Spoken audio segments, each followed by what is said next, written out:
Por que a morte existe? Será que um dia ela terá fim? Bem-vindos ao nosso canal.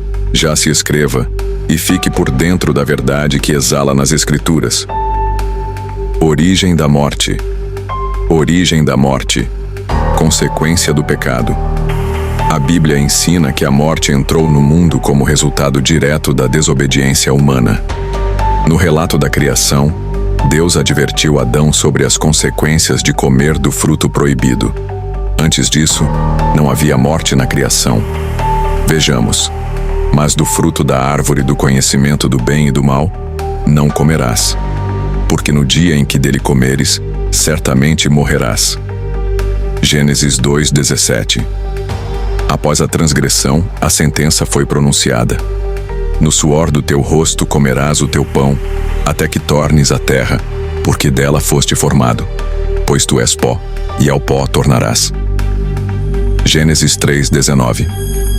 Mas não era assim no princípio. Na criação, Deus formou Adão do pó da terra. Ele tinha um cérebro em sua cabeça pronto para pensar, sangue em suas veias pronto para correr. Então, Deus soprou em suas narinas o fôlego de vida, e Adão se tornou ser vivente, em hebraico, alma vivente.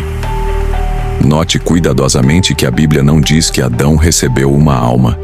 Ao invés, diz que o homem se tornou uma alma vivente.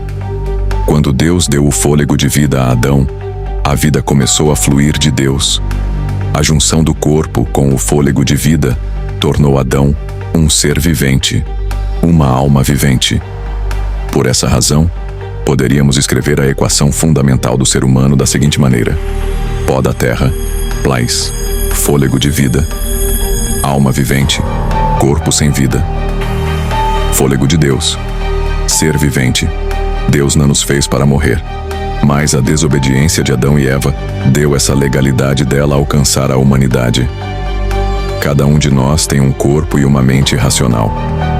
Enquanto continuarmos a respirar, seremos seres vivos, alma vivente. A morte é o inimigo em comum de todas as pessoas em todos os lugares.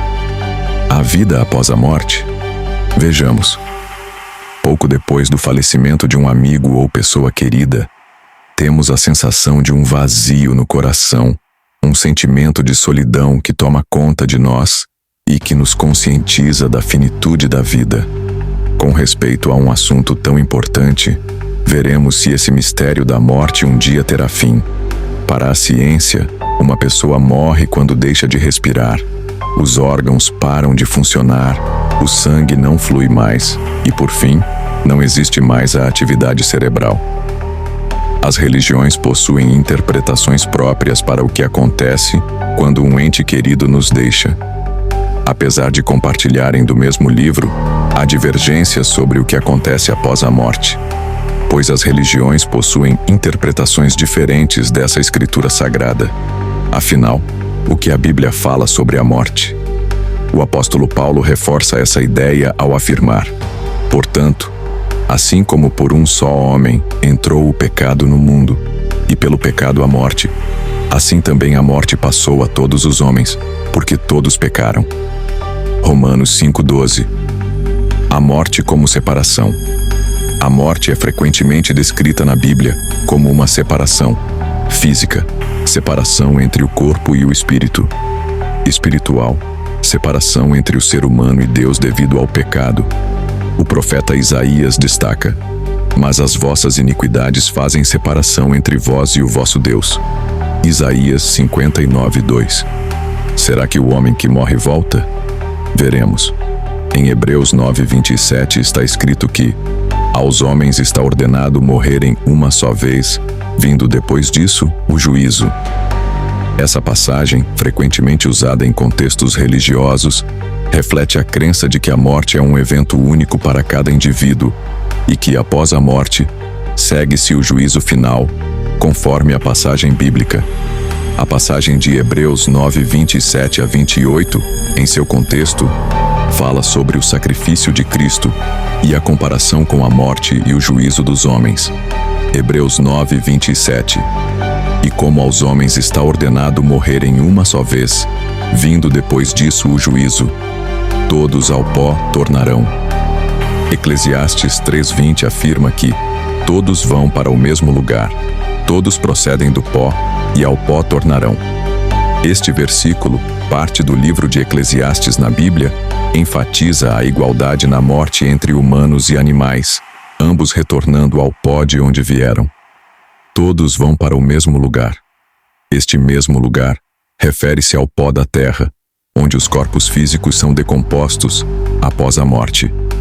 Todos procedem do pó e ao pó tornarão.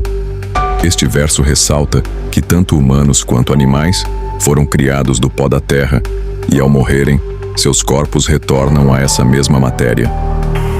O livro de Eclesiastes, em geral, explora a futilidade das coisas terrenas e a busca por significado na vida. O versículo 3:20, nesse contexto, sugere que a morte é um destino comum a todos, independentemente de sua condição social ou realizações na vida. Segundo a Bíblia, o primeiro homem a provar a morte foi Abel, assassinado por seu irmão Caim. Embora a morte tenha entrado no mundo com a desobediência de Adão e Eva, Abel foi o primeiro a ser acometido por ela. A história de Caim e Abel é narrada no livro de Gênesis e relata o primeiro assassinato da história da humanidade. Inveja. Caim matou Abel por inveja, pois as ofertas de Abel foram aceitas por Deus enquanto as dele não. Primeiro homicídio. O assassinato de Abel por Caim é considerado o primeiro homicídio registrado na Bíblia, marcando a entrada da morte física na história da humanidade. Morte de Adão. A morte de Abel é distinta da morte de Adão, que foi causada pela desobediência e pelo pecado, mas não foi um ato físico imediato como o de Abel. Primeiro, a morrer fisicamente. Romanos 5:12 da Bíblia diz: portanto, assim como por um só homem entrou o pecado no mundo, e pelo pecado a morte, assim também a morte passou a todos os homens, porque todos pecaram. E daí todos os homens começaram a passar por ela. A pergunta que não quer calar: a morte terá fim? Em 1 Coríntios 15:21-22, Paulo explica a relação entre a morte e a ressurreição, usando a figura de Adão e Cristo. O versículo 21 diz que, assim como a morte entrou no mundo por um homem, Adão, a ressurreição também veio por um homem, Cristo. O versículo 22 continua, afirmando que, assim como todos morrem em Adão, todos serão vivificados em Cristo. A promessa da ressurreição. A esperança cristã está firmada na ressurreição dos mortos. Jesus declarou: eu sou a ressurreição e a vida. Quem crê em mim, ainda que morra, viverá. João 11:25. O apóstolo Paulo também afirma: porque assim como todos morrem em Adão, assim também todos serão vivificados em Cristo. 1 Coríntios 15:22. 1 Coríntios 15:21. A morte entrou no mundo por causa de Adão, e a ressurreição veio por meio de Cristo. 1 Coríntios 15:22. Assim como a morte afetou a todos por causa de Adão, a ressurreição em Cristo trará vida a todos que estão nele. João 11:25-26. Eu sou a ressurreição e a vida. Quem crê em mim, ainda que morra, viverá. E todo aquele que vive e crê em mim, nunca morrerá. 1 Coríntios 15:54-57. Onde está, ó morte, a tua vitória? Onde está, ó morte, o teu aguilhão? O aguilhão da morte é o pecado, e a força do pecado é a lei. Mas graças a Deus, que nos dá a vitória por meio de nosso Senhor Jesus Cristo. João 3,15 é um versículo bíblico que afirma: para que todo aquele que nele crê não pereça, mas tenha a vida eterna. Este versículo faz parte do diálogo entre Jesus e Nicodemos em João 3, e é frequentemente citado para expressar a crença na salvação através de Jesus Cristo. A Bíblia descreve um futuro em que a morte será destruída, especialmente com a ressurreição e a vida eterna em um novo céu e nova terra. A Bíblia apresenta a morte como uma consequência do pecado, separando os seres humanos de Deus, que é a fonte da vida. No entanto, A morte não é o fim definitivo para aqueles que creem em Jesus Cristo, pois a Bíblia promete a ressurreição e a vida eterna. Esperança e renovação. A crença na ressurreição oferece esperança e renovação para a vida dos crentes, e o vencer a morte. Referências bíblicas. João 11, 25 a 26. Eu sou a ressurreição e a vida. Quem crê em mim, ainda que morra, viverá. E todo aquele que vive e crê em mim, nunca morrerá. 1 Coríntios 15, 54 a 57. Onde está, ó morte, a tua vitória? Onde está, ó morte, o teu aguilhão? O aguilhão da morte é o pecado, e a força do pecado é a lei. Mas graças a Deus, que nos dá a vitória por meio de nosso Senhor Jesus Cristo. João 3,16. Porque Deus amou o mundo de tal maneira, que deu o seu Filho unigênito, para que todo aquele que nele crê não pereça, mas tenha a vida eterna. A destruição da morte. A Bíblia apresenta a morte como o último inimigo a ser vencido. O último inimigo que será destruído é a morte. 1 Coríntios 15, 26. No livro de Apocalipse, há a promessa de um novo estado de existência onde a morte não mais existirá. E Deus enxugará dos seus olhos toda lágrima, e não haverá mais morte, nem pranto, nem clamor, nem dor, porque já as primeiras coisas são passadas. Apocalipse 21, 4.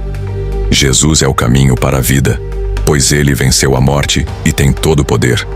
Em Mateus 28, 18, Jesus declara: foi-me dado todo o poder no céu e na terra.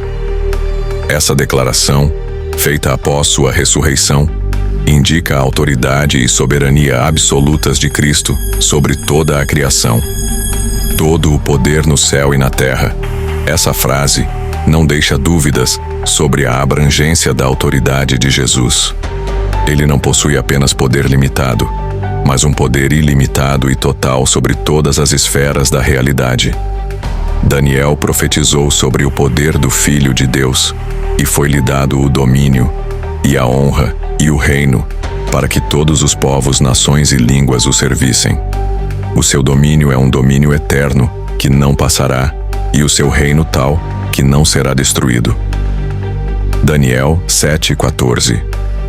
Em Mateus 11:27, Jesus afirma que todas as coisas me foram entregues por meu Pai, e ninguém conhece o Filho senão o Pai, e ninguém conhece o Pai senão o Filho, e aquele a quem o Filho o quiser revelar. Este versículo destaca a relação única e exclusiva entre Jesus e o Pai, enfatizando que o conhecimento de Deus é revelado através de Jesus. A Jesus foi entregue todo o poder. Romanos 14:9 afirma que Cristo morreu e ressuscitou para ser Senhor, tanto dos mortos quanto dos vivos, enfatizando a soberania de Cristo sobre todas as pessoas e tempos. O versículo destaca que a vida e a morte de Cristo têm um propósito: estabelecer seu domínio sobre todos, mostrando que a fé em Cristo implica reconhecer sua autoridade sobre cada aspecto da existência humana. Vejamos. Filipenses 2:9 na Bíblia diz: por isso também Deus o exaltou sobremaneira e lhe deu o nome que está acima de todo nome. Este versículo se refere à exaltação de Jesus Cristo após sua humilhação e morte na cruz. Deus o exaltou a uma posição de honra e autoridade suprema, dando-lhe um nome que está acima de qualquer outro nome. Após vencer a morte na cruz, Jesus está sentado à direita de Deus, que subiu ao céu e está à direita de Deus. A ele estão sujeitos anjos, autoridades e poderes. 1 Pedro 3:22. Julgamento e destino eterno. Após a ressurreição, cada pessoa enfrentará o julgamento. E como aos homens está ordenado morrerem uma vez, vindo depois disso, o juízo. Hebreus 9:27. E muitos dos que dormem no pó da terra ressuscitarão, uns para a vida eterna, e outros para a vergonha e desprezo eterno. Daniel 12:2. Após a morte, A Bíblia descreve que haverá um julgamento para cada pessoa, seguido do destino eterno. Hebreus 9:27 afirma que é ordenado aos homens morrerem uma vez, vindo depois disso o juízo. Daniel 12:2 acrescenta que alguns ressuscitarão para a vida eterna, enquanto outros para a vergonha e desprezo eterno. O conceito de julgamento após a morte é um tema central em muitas religiões, onde as ações e escolhas em vida determinam a recompensa ou punição na vida após a morte. A passagem em Hebreus 9:27-28 também estabelece que, assim como Cristo morreu uma vez para tirar os pecados, ele aparecerá novamente para a salvação daqueles que o esperam.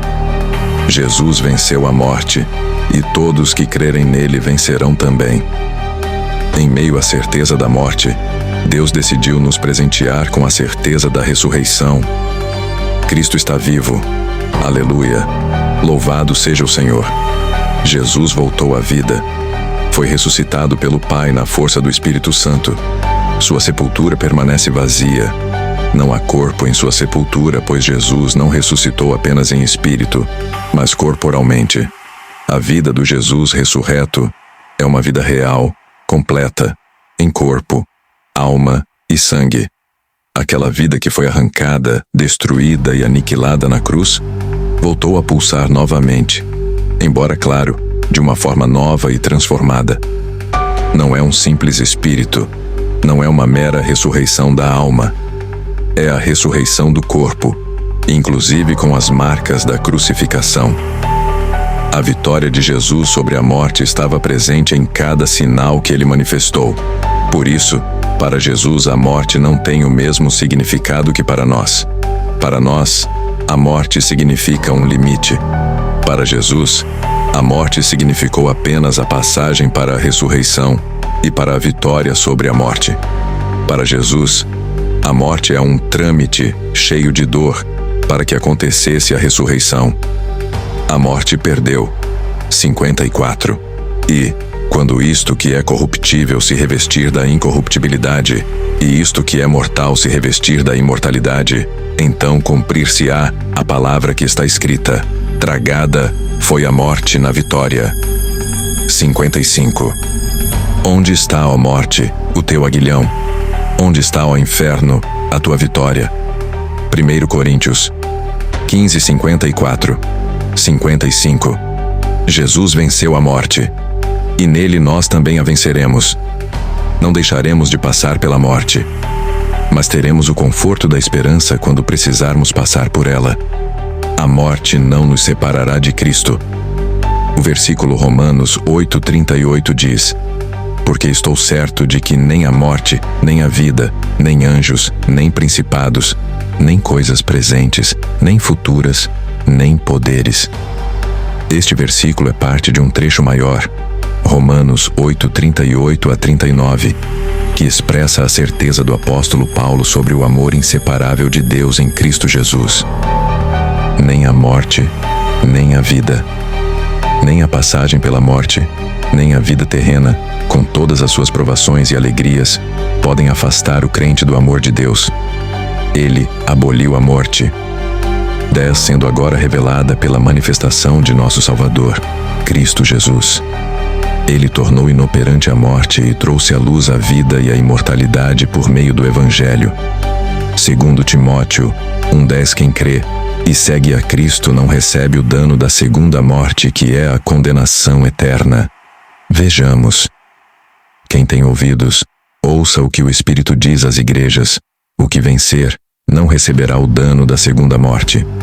Apocalipse 2:11. Passam da morte para a vida. O versículo João 5:24 diz: na verdade vos digo que quem ouve a minha palavra e crê naquele que me enviou, tem a vida eterna e não entrará em condenação, mas passou da morte para a vida. Este versículo é uma promessa de Jesus aos seus seguidores. Ele afirma que aqueles que ouvem a sua mensagem e creem em Deus Pai, que o enviou, possuem a vida eterna. Isso significa que eles não serão condenados à morte eterna, mas já passaram da morte para a vida, tendo sido libertados do domínio do pecado e da morte. A morte será vencida para sempre. E sim, ela terá fim um dia. Apocalipse 21:4 promete um futuro onde não haverá mais sofrimento. Deus promete eliminar toda a dor e tristeza, simbolizada pela imagem de enxugar todas as lágrimas. Não haverá mais morte, luto, pranto ou dor, pois as dificuldades do presente serão superadas. Essa passagem destaca a restauração completa e a promessa de um novo começo, onde as coisas antigas passaram e foram substituídas por algo muito melhor. E Deus limpará de seus olhos toda a lágrima. Essa frase, recorrente em outros versículos bíblicos como Isaías 25:8, indica o cuidado e a compaixão de Deus para com aqueles que sofrem. A promessa de enxugar as lágrimas simboliza o fim de todo sofrimento, tristeza e dor. E não haverá mais morte. Esta é uma promessa poderosa de que a morte, a última inimiga, será derrotada. Não haverá mais perdas, luto ou separação causada pela morte, nem pranto, nem clamor, nem dor. Estas palavras descrevem a ausência de sofrimento e dor em todas as suas formas. Não haverá mais tristeza, luto ou qualquer tipo de sofrimento físico, emocional ou mental, porque já as primeiras coisas são passadas. Esta frase enfatiza que o novo mundo que Deus criará será completamente diferente do mundo atual, marcado pelo pecado e sofrimento. As coisas antigas e dolorosas não mais existirão. Apocalipse 21:4 oferece uma mensagem de esperança e consolo, prometendo um futuro livre de sofrimento e dor, onde Deus restaura todas as coisas e elimina o mal que assola a humanidade. A vitória que aniquila a morte. A morte já não é o capítulo final da nossa história, porque Jesus Cristo triunfou de forma definitiva e eterna. Quando ele ressuscitou, venceu o poder que nos separava da vida, o pecado, e que mantinha a morte como inimiga. Como Paulo tão poderosamente declarou, o último inimigo a ser destruído é a morte. 1 Coríntios 15:26. A morte foi engolida na vitória. Ó morte, onde está a tua vitória? Ó morte, onde está o teu aguilhão? Graças a Deus que nos dá a vitória por meio de nosso Senhor Jesus Cristo. 1 Coríntios 15:54-57. Eu sou a ressurreição e a vida. Quem crê em mim, ainda que morra, viverá. João 11:25-26. E no Apocalipse, ele revela: Estou vivo para todo o sempre, e tenho as chaves da morte e do Hades. Apocalipse 1:18. Além disso, há a promessa gloriosa de um futuro onde a morte não existirá mais, nem pranto, nem clamor, nem dor. Apocalipse 21:4. Pois tudo o que conhecíamos de ruim já terá passado. Com isso em mente, podemos dizer com convicção: a esperança da vitória de Cristo sobre a morte não é apenas um sonho, é uma realidade fundamentada na ressurreição de Jesus. Essa vitória nos envolve. Assim como Cristo venceu, nós também somos chamados a viver na unção dessa vitória. A promessa de uma eternidade livre da morte nos inspira a viver com propósito, coragem e gratidão. Que este texto final sirva como um convite firme e vibrante à fé. Jesus venceu a morte, e um dia essa vitória será completa em nós. Morte existe como consequência do pecado, mas não é o destino final para os que confiam em Deus. A Bíblia oferece esperança de ressurreição e vida eterna através de Jesus Cristo.